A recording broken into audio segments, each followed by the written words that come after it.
Welcome to the Biblical Eldership Podcast. Here with Alex Strauch, looking at chapter 16 of Biblical Eldership. This has to be one of the most important chapters in the book. Worthy of double honor, elders who lead well. This is out of 1 Timothy 5:17. Let the elders who rule well be considered worthy of double honor, especially those who labor in preaching and teaching. Alex, give us just your gut thought on this chapter and its significance in the book. Well, both this chapter and the next chapter deal with 1 Timothy 5:17 and 18, which I think is one of the most important biblical texts on what is a biblical eldership. An enormous amount of detailed information from verse 17 to 25. Very important topics dealt with. And what we see as we begin this section, it's connected to the section before, which is about care for the widows. Well, he moves from care for the widows that the church care for its hardworking elders, and he uses the word honor. So both 1 Timothy 5:3-16, 1 Timothy 5:17-18 is Paul's great concern that the church respect, honor, and care for both widows and their leaders.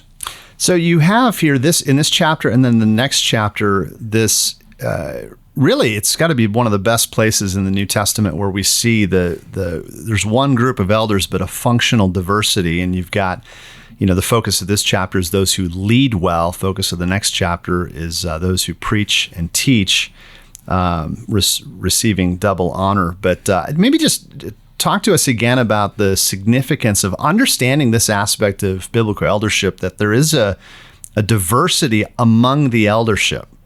Yes, well, what we see here is that Paul only uses the one term, elders. He doesn't have a separate term for those who labor in preaching and teaching. So what we've seen so far is elders jointly govern, shepherd, oversee, manage, lead the church.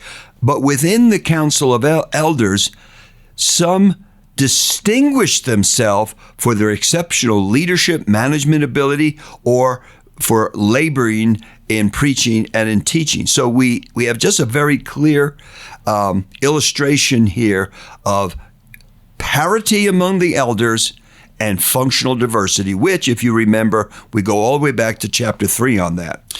You mentioned there's some commentators who understand the subsets of those who lead well and those who labor in teaching and preaching to be the same.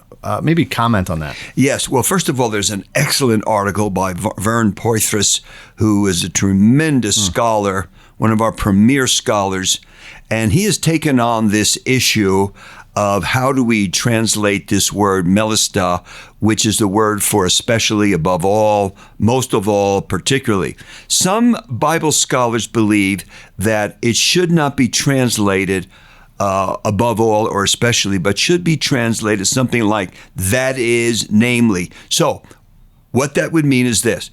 Paul starts out with the elders who lead well and then labor in preaching and teaching. They're the same group of people, just expanding on it. So if that was true, then he's only talking about one group of people here, the people who labor in preaching and teaching. Right. But Poythress has shown, with excellent precision, he has shown, no, we should stay with the traditional interpretation that especially, above all, is another group of people. And it's the ones, and the key word is labor. They labor in preaching and teaching. The others work hard at leading, managing, directing. So there are two subgroups here. So let's talk about this first subgroup, the leading, the managing, and really unpack for us the word here, because this is a word that can be maybe misemphasized or maybe not mistranslated, but the punctuation can be in the wrong place. Talk to us about that. Yes, and that's I'm glad you brought that up, David. Proistemi, very, very important word for our topic. And you have to watch how it's used in different contexts. For example, in chapter 3, it's used of fathers who lead, care for, manage, or direct, or conduct their families. Here it's used of the elders in their management and direction of the local church. So it'll be a little stronger meeting. In 1 Timothy 3, it might have more care for idea. This would be more managing, directing, and it would emphasize leadership skills over the whole body. So you would take issue maybe a little bit with the ESV being a little too strong, that, when it says the elders who rule well. Oh, definitely. How would you, what would you prefer? Oh, I would prefer something like direct the affairs of the church, conduct the church, lead, direct, anything like that. The word rule, first of all, it's not the Greek word for rule. We have a special Greek word for those who rule. It's the arcane family of words, archon family of words, and it is not used here, which is the word for rule. Here he uses proistemi, which is a little wider expansion in its meaning, all the way from care for to even rule. So I would say we'd be much safer translating this as the NIV has, as those who direct the affairs of the church. I think it's very good. It also, it seems to grate against the Lord's teaching on, forbidding his disciples to, rule, the rulers of the Gentiles lord over you. I mean, it kind of grates against that understanding of our Lord's teaching on this. Yeah, Matthew chapter 20. Now, this brings up a very important point, David, and it's this. When we are translating a word, of course, we want the immediate context, how it's used. This is how we get the best translation of a word, but also the larger theology and teaching of the New Testament. The vocabulary of the New Testament is carefully chosen by the apostles, and it does not contradict Jesus' unique teaching on we are not to rule like the Gentiles, archon, but instead we are to be servant leaders. And so the vocabulary leans towards, I call it elder leadership. So I don't like the term elder rule. Right. It's way too strong. Yeah. So elders who lead well. Talk to me about this section in this chapter. What does it mean to lead well? Well, that adverb well changes everything here. He's talking about a select group of elders, not all elders. Doesn't mean anything's wrong with the other elders, but there are elders who have greater capabilities, proficiency, more time, more motivation. And these are people who show exceptional leadership, management, direction in the church. It's similar to what he says then of the deacons, those who serve well. Yes, so Paul has no problem saying all deacons assist the elders, right, but some do this in an exceptional way. And he is very willing, like in Romans 16, to point out exceptional performance in service to the Lord. So he sees would you call it a gifted? I mean, this is a giftedness of certain men who are, he's recognizing certain elders who are leading well. Well, what he wants is the church to recognize that. He wants the church to take care of these people. They're doing this at a great sacrifice, and they're undoubtedly gifted at this. So important for the church to have good leadership. In fact, the biggest complaint I hear about elders, compared to any other complaint I hear, they're not leading. This is what I've heard for years. Yeah. I've even had letters. Our elders are not leading. Yeah. They're just sort of caretakers. So it's important to have elders who know how to lead, how to manage, how to direct people. We were talking about this before we started recording this episode, but just the idea of administrator sometimes doesn't quite capture the idea of what the word means. You want to comment on that? Well, we have several other words in the New Testament for leadership, and one we have here in 1 Corinthians 12:28, and it's the kubernesis. It's very hard to translate this into English. Many of our Bibles have administration or administrating. Some have guidance. The NIV, I think that's an excellent translation. Gifts of leadership, the Net Bible. Forms of leadership, the New Revised Standard Version. But you use this term, or pilot, like a helmsman of a ship. And you, if I may, this might be my favorite quote in the entire book by Anthony Thistleton, where he talks about just this gift of steering the ship through, difficult waters. I'm gonna read the quote you've got in here. This is a marvelous quote. Page 171. And Thistleton says, it refers to the ability to formulate strategies which will pilot the ship of the community through the choppy waters of strife and status seeking within the church in Corinth, and dangers and potential persecutions without. It is a gift for strategic statesmanship to see the larger picture, the pilot's charts, and to use pastoral sensitivity to steer through the sins and follies which threaten shipwreck of any church community from time to time. I mean, that is so good. It really nails what this word means. And so something in the line of, it's related to the word pilot of a ship, who would guide, who would see into the future, foresee dangers, good paths, and would guide the church. And what an important gift that is, especially like in a church in Corinth where they had so much fighting and division.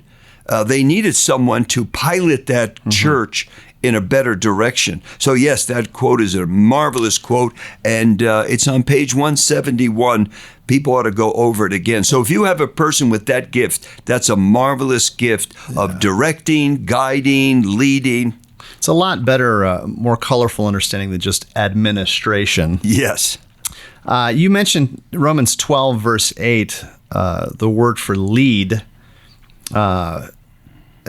in 1 Timothy 5:17, also used in Romans 12, verse 8, and he connects it with the word zeal. Lead with zeal. Any comments on that? Yes. Well, here's a second word. Our first word was kubernesis, the helmsman, the director. This is another Greek word, and it's the word we just looked at a little while ago, proistemi, and this is the word for lead. Again, it has a bit of breadth of meaning from all the way from rule to care for. And so that's why we have to see how it's used here.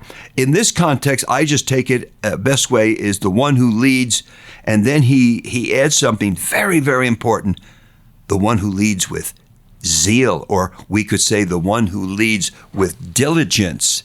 I think I know what you're going to say, but tell us why zeal matters in eldership. Well, it matters to leadership because there's a lot of leadership that's just simply minimalism, right. Spiritual laziness in Christian service. So he wants someone who's alive, someone who's diligent and zealous. Yeah. And shouldn't we do that for the Lord? I mean, should the Lord get the crumbs of our time, or should he get the best? So I like this verse, and to show to people, if you have the gift of leadership, proistemi, if you have that gift, use it with zeal and dynamic energy and give it your all.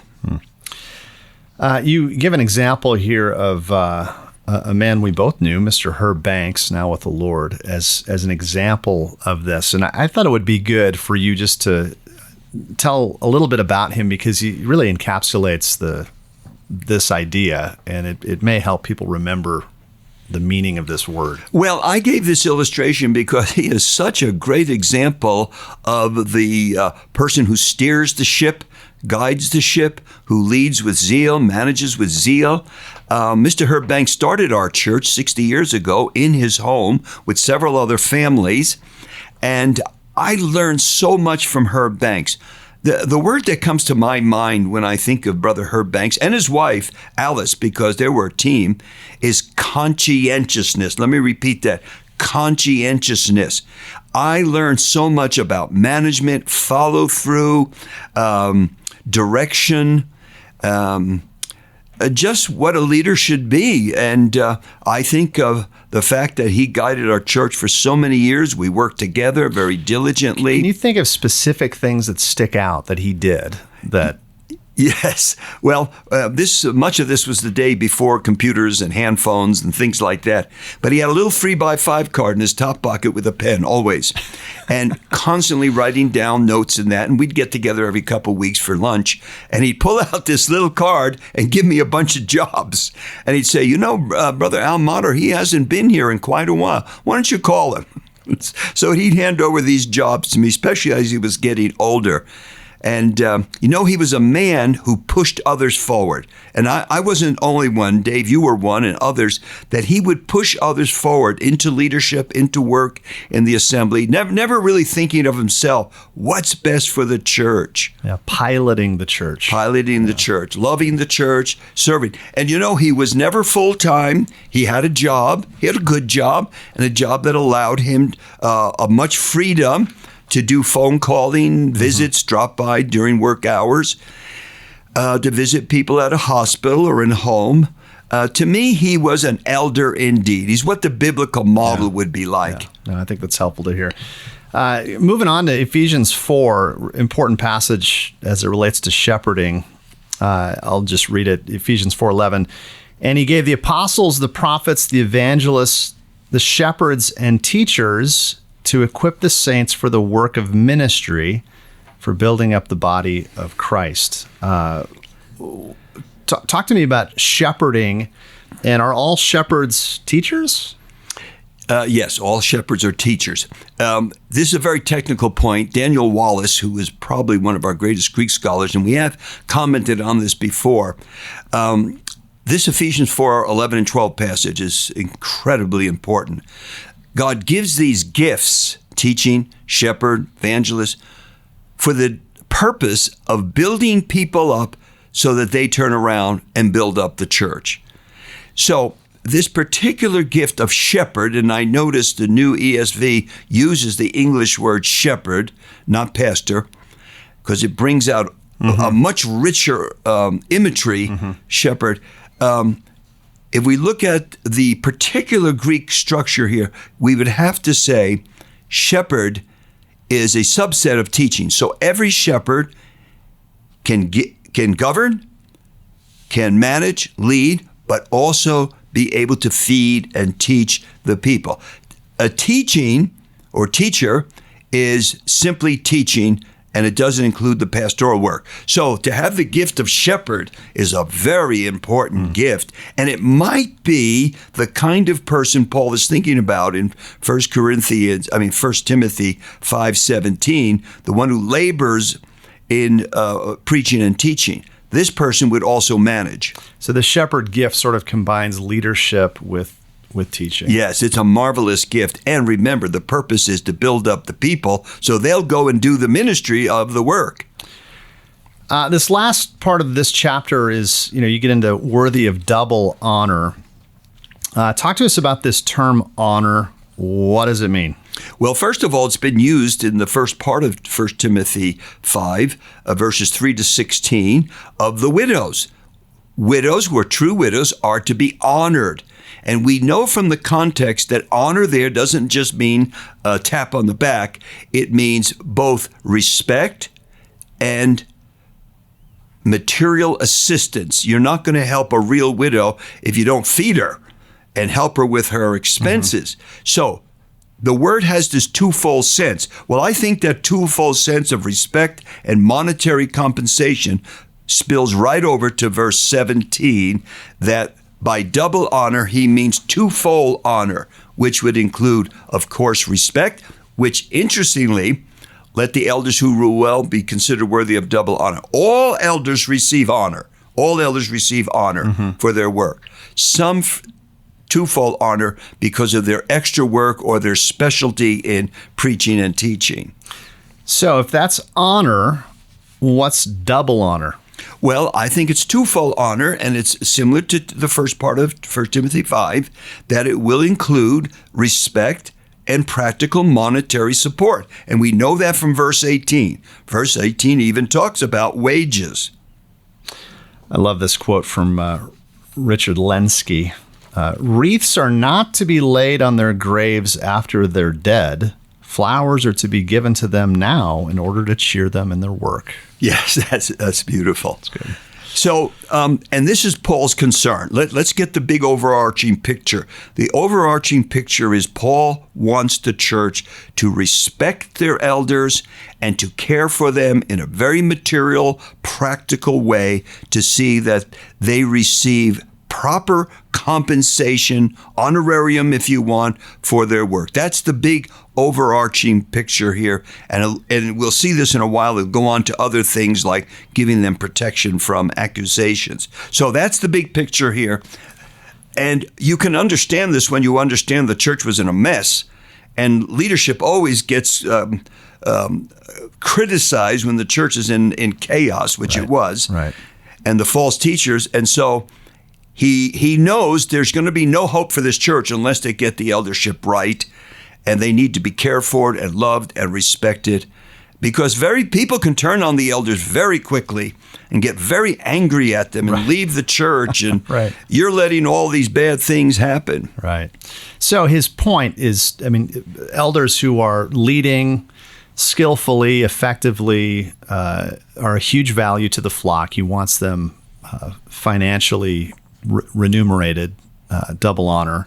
This is important to Paul. Let me just point one more thing out. Right at the end of chapter page 175, the text of Scripture here doesn't tell us how we do this.